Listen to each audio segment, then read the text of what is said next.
Will the new normalization formula for engineering admissions be upheld? Will the new normalization formula for engineering admissions be upheld? A single judge bench rejects a challenge by CBSE students who claim the revised system unfairly disadvantages them. The court rejected the challenge by CBSE students who alleged that the revised normalization formula unfairly disadvantages them. The state defended the revised policy, arguing that the earlier standardization method often resulted in a downward revision of marks for students from certain boards and generated persistent complaints regarding inequitable treatment.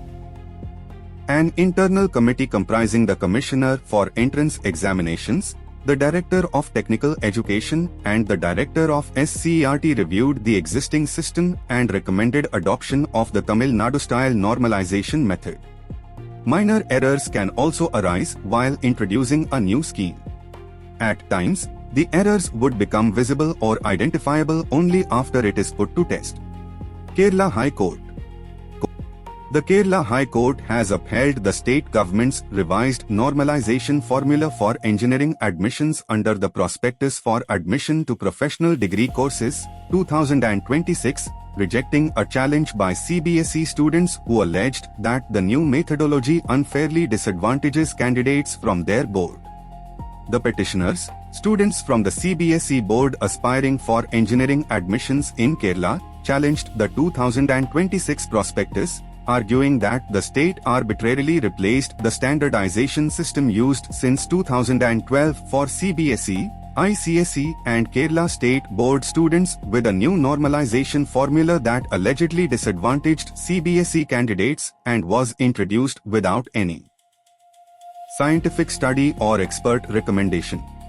The court observed that the introduction of the new scheme is a matter of policy, and minor errors can arise while introducing a new scheme.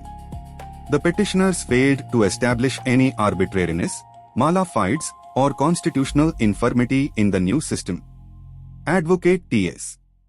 Harikumar appeared for the petitioners and P.G. Pramod, senior government pleader, appeared for the respondents. Is it fair to allow a new normalization formula that may have minor errors, as long as there is no serious prejudice shown? Tell us in the comments yes or no. Here's what this means for you. Take note of the revised normalization formula and how it might affect your child's engineering admission chances in Kerala. Keep track of any changes or updates. Save this video for future reference. Follow Legal Output on Instagram and Legal Output Official on YouTube for daily legal updates.